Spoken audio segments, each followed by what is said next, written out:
श्रद्धालु जिज्ञासु श्रोताओं, परमात्मा प्रभु महावीर स्वामी जी की भक्ति स्तुति पुच्छी सुणम के माध्यम से हम कर रहे हैं। पुच्छी सुणम की 23वीं गाथा का दूसरा चरण चल रहा है और जैसा कि आप सबको विदित है कि इस दूसरे चरण के दौरान हम बात कर रहे हैं उन दोषों की, उन पापों की, जो दोष, जो पाप हमारे सत्य को मलिन कर देते हैं, हमारे सत्य को दूषित बना देते हैं। ऐसे पापों के, दोषों के संबंध में आप सुन रहे थे। ज्ञानियों ने, ऋषि मुनियों ने ग्रंथों में, शास्त्रों में जो दोष बताए हैं उनमें से 9 दोषों की चर्चा आपने सुनी। प्राणातिपात, मृषावाद, अदत्तादान, मैथुन, परिग्रह, क्रोध, मान, माया और लोभ। ऐसे 9 पाप की, 9 दोष की बात आपने सुनी और ये भी देखा, ये भी जाना कि ये दोष किस प्रकार से बहुत सारे पापों की सेना लेकर के, बहुत सारे पाप का आश्रय लेकर के हमारे भीतर में प्रवेश कर जाते हैं। आइए आज हम उस 10वें दोष की बात करते हैं जिसे ज्ञानियों ने राग कहा है। आप जानते हैं कि अरिहंत परमात्मा को वीतरागी कहा जाता है। वीतरागी का मतलब ये है जिनका राग चला गया, और जिनका राग चला गया उनका द्वेष अपने आप ही चला जाता है। तो जैन धर्म का दूसरा नाम वीतराग धर्म भी है और हर साधक का ये एक ध्येय होता है, एक लक्ष्य होता है साधना का कि हमें वीतरागी बनना है। वीतरागी बनने के लिए साधक साधना करते हैं और उस साधना के द्वारा भीतर में रहे हुए दोषों को दूर करके वो वीतरागता को हासिल करते हैं। क्योंकि ये बात बिल्कुल तय है, चाहे जितना जप कर लो, चाहे जितना तप कर लो, चाहे अणुव्रत महाव्रत स्वीकार कर लो, वेश परिवर्तन कर लो, किसी गुफा में, किसी जंगल में एकांत में चले जाओ, बरसों बरस एकांत की साधना कर लो, स्वाध्याय कर लो, ध्यान कर लो, कायोत्सर्ग कर लो, सब कुछ कर लो, लेकिन ये सब करने के बाद अगर राग नहीं घटा, राग का भाव कम नहीं हुआ, अगर राग को कम करने का अभ्यास और पुरुषार्थ नहीं हुआ, तो ये सारी साधना भी बेकार हो जाएगी। बहुत ज़्यादा अर्थवत्ता इसके अंदर नहीं होगी। तो सबसे पहली बात, आपका हमारा ध्येय हो, लक्ष्य हो वीतराग बनना। तो ये 10वां पाप ज्ञानी बता रहे हैं राग। राग का मतलब है जो भी वस्तु या व्यक्ति हमें पसंद है उस व्यक्ति या वस्तु के प्रति गहरा अटैचमेंट का भाव रखना, मेरे पने का लेबल उसके ऊपर लगा देना कि ये मेरा ही है, ये मेरे लिए ही है। जहाँ पजेसिव नेचर हो जाता है, समझ लेना वो राग है। फिर चाहे वह किसी व्यक्ति के प्रति हो, चाहे वस्तु के प्रति हो, चाहे अन्य किसी भी चीज को लेकर के हो, अगर भीतर में अंदर में गहरा उस वस्तु या व्यक्ति के प्रति आसक्ति का भाव है, मालकियत का भाव है, अधिकार का भाव है, तो समझना कि वो राग है। वस्तु से कर्मों का बंधन नहीं होता। वस्तु अपने आप में न राग है न द्वेष है, लेकिन उस वस्तु के साथ जुड़ी हुई हमारी जो भावना है, अगर वो भावना रागात्मक है या द्वेषात्मक है, तो राग और द्वेष ये दोनों मोह कर्म के कारण से होता है। जितना ज़्यादा मोह कर्म प्रबल है, उतना ही ज़्यादा राग का या द्वेष का भाव सघनतम होगा, प्रबलतम होगा। तो हम चेक करें अपने भीतर में कि कब कब, कहाँ कहाँ, किस किस स्थिति के अंदर हमने अपने इस आसक्ति के भाव को, अटैचमेंट के भाव को, मेरे पने के भाव को बहुत ज़्यादा सुदृढ़ किया है। हमने इसको कमज़ोर किया या दृढ़ किया, ये हम स्वयं अपना निरीक्षण बहुत अच्छे तरीके से कर सकते हैं। ज्ञानी भगवंतों के ज्ञान में तो सब कुछ झलक रहा है कि आपके हमारे अंदर में, आपके हमारे भावों में कितना राग है और कितना द्वेष है। केवल ज्ञानी परमात्मा तो ये जान रहे हैं, देख रहे हैं, लेकिन हम स्वयं भी अगर ईमानदारी से बिल्कुल तटस्थ होकर के अगर हम चेक करें अंदर को, भावों को, तो हमें पता चलता है कि हमारी चेतना कितनी ज़्यादा रागात्मक है या कितनी ज़्यादा द्वेषात्मक है। जहाँ राग है वहाँ पर द्वेष निश्चित रूप से होगा। और विशेष रूप से अगर कोई वस्तु आपने देखी और उस वस्तु को पाने का, उसको प्राप्त करने का भाव भीतर में पैदा हो गया, और जब तक वो वस्तु ना मिले तब तक आपके अंदर में एक बेचैनी का भाव, उथल पुथल का भाव अगर है, तो समझ लेना कि ये हमारा बहुत गहरा राग है। और ये राग हमारी इस चेतना को, हमारे आत्मा को 4 गति 84 लाख जीवा योनि के अंदर परिभ्रमण कराता है। आप सब जानते हैं, सीता ने स्वर्ण मृग का राग किया। स्वर्ण मृग को पाने की एक बेहद लालसा भीतर में जागी, तो श्री राम का वियोग सहना पड़ा। रावण ने सीता से लगाव किया, सीता से राग किया, तो रावण को लंका भी गंवानी पड़ी, सोने की लंका भी छूट गई उसकी। और इतना ही नहीं, अपने प्राणों से भी उसे हाथ धोना पड़ा।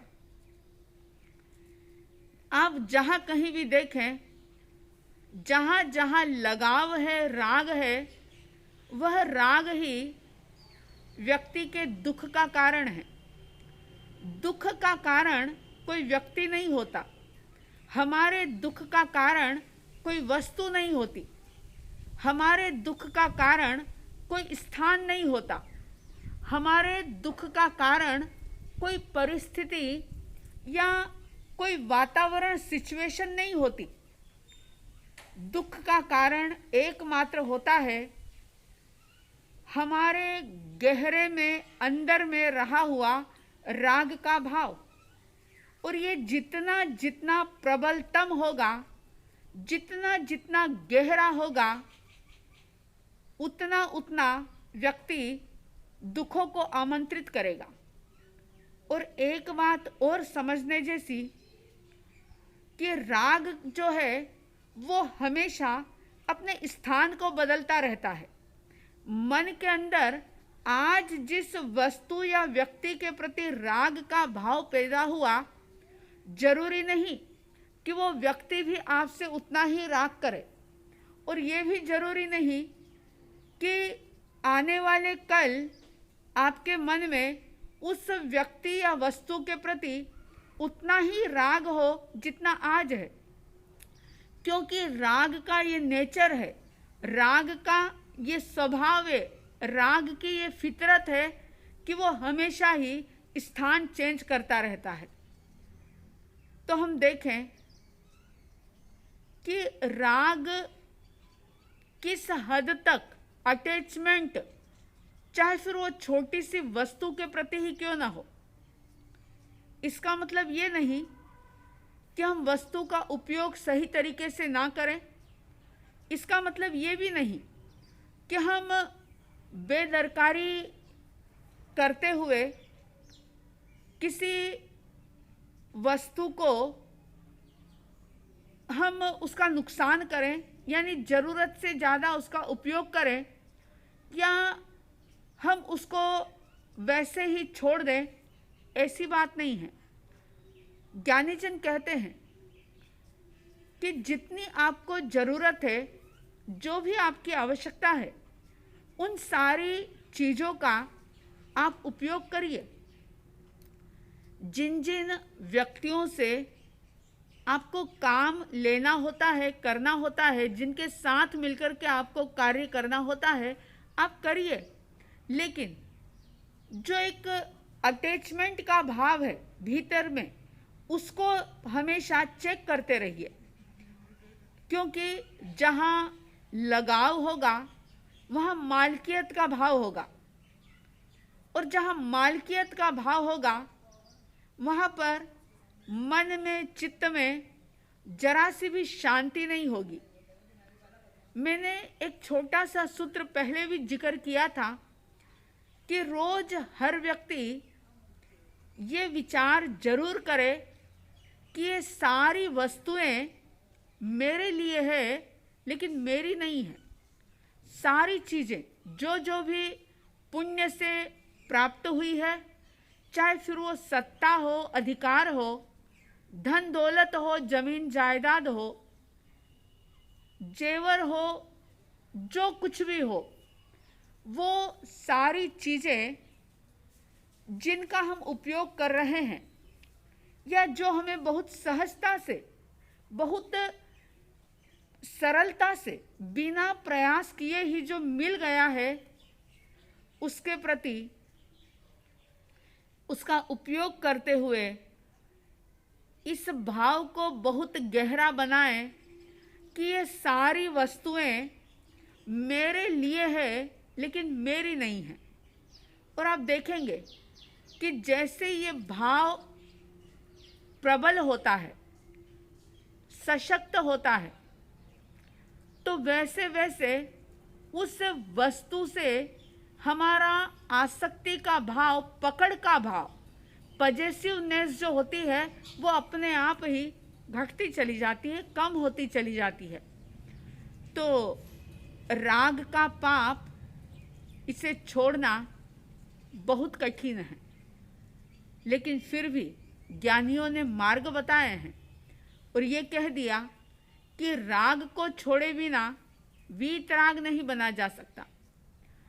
तो चेक करें अपने भीतर में कि कहाँ कहाँ, कब कब, किन किन परिस्थितियों में कैसे हमारे अंदर राग का भाव घटता है या बढ़ता है। जैसे कोई अच्छा शब्द सुना, कोई अच्छी चीज़ देखी, आप मॉल में गए, मार्केट में गए और बीसियों तरह की चीज़ें आपने देखी, और देखने के बाद अगर उनको लेने की चाहत भीतर में पैदा हो गई, अगर उन वस्तुओं की आवश्यकता है तब तो कोई बात नहीं। अगर आवश्यकता नहीं है लेकिन फिर भी उसको लेने का भाव भीतर में पैदा हो गया और अब आपकी पॉकेट अलाउ नहीं कर रही है, आप चाह करके भी उसको ले नहीं पा रहे हो। अब जब तक आप उसको नहीं ले सकते तब तक आपके अंदर में उसी चीज को पाने का चिंतन चलता रहे, अंदर में वही वो भाव चलता रहे कि मुझे वो वस्तु लेनी है, लेनी है, लेनी है, तो ये राग को और पक्का बनाने वाली बात होगी। तो ज्ञान पूर्वक जिनवाणी के सहारा लेकर के, जिनवाणी का आधार लेकर के हम अपने अंदर में रहे हुए अनादि काल के जो राग के संस्कार हैं, उन राग के संस्कार को कमजोर बनाने का अभ्यास करें। यही साधना है हमारी। क्रिया के रूप में हम कितना करते हैं उसका कोई महत्व नहीं, लेकिन क्रिया के रूप में थोड़ा करके भी अगर आपने राग पर विजय पाने का पुरुषार्थ किया, राग पर विजय प्राप्त करने की कोशिश की, राग को घटाने का अभ्यास किया, तो समझ लेना कि आपकी सचमुच सम्यक साधना हो रही है। और एक तरफ साधना करते चले जाओ और दूसरे तरफ राग का भाव बढ़ाते चले जाओ, तो ये साधना नहीं होगी, ये सिर्फ एक मन का छलावा होगा, ये दिखावा होगा। हम इस छलावे और दिखावे से दूर हटें और राग को घटाने की कोशिश करें।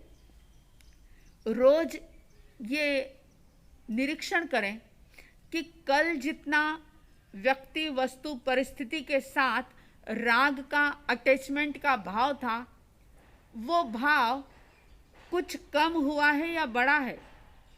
खुद ही निरीक्षण करें और अगर बढ़ रहा है तो समझना कि हम गलत रास्ते पर हैं, इसे घटाएं। जितना जितना ये कम होगा उतने उतने सुख की, शांति की अनुभूति होगी। और अगर राग का भाव कम नहीं हुआ तो सुख, शांति जो व्यक्ति पदार्थों से प्राप्त करने का प्रयास करेगा और दौड़ता रहेगा पदार्थों के पीछे, तो शांति कभी प्राप्त नहीं होगी। और राग को घटाने का एक साधन ये भी हो सकता है, एक चिंतन ये भी हो सकता है कि जिन जिन वस्तुओं से मैं लगाव कर रहा हूँ, जिन जिन वस्तुओं से मेरे मन में एक अटैचमेंट का भाव जागृत हो रहा है, तो वो सारी वस्तुएं क्षणिक तो है, वो कहाँ स्थायी रहने वाली है, वो तो हर पल बदल रही है, ये तो परिवर्तनशील है। और वस्तुओं की तो क्या बात, मेरा अपना भी क्या भरोसा है, श्वास कब रुक जाए कुछ पता नहीं। तो मैं राग का पाप बढ़ा करके अपने आप को क्यों भारी करूं। इतना चिंतन हर व्यक्ति जरूर करे। साध्वी द्वय की तरफ से ये हार्दिक हार्दिक शुभ मंगल कामना कि आपके, हमारे सबके भीतर में रहा हुआ राग का भाव कम हो, हम वीतरागता की ओर आगे बढ़ें। ऐसी हार्दिक हार्दिक शुभ मंगल कामनाओं के साथ उस वीतराग परमात्मा को वंदन करेंगे। जिनका परम पावन चरित जल निधि समान अपार है। जिनके गुणों के कथन में गणधर न पावे पार है। बस वीतराग विज्ञान ही जिनके कथन का सार है। उन सर्वदर्शी सन्मति को वंदना शतबार है। उन सर्वदर्शी सन्मति को वंदना शतबार है। इन्हीं भावों के साथ जय प्रभु महावीर, जय गुरु आनंद।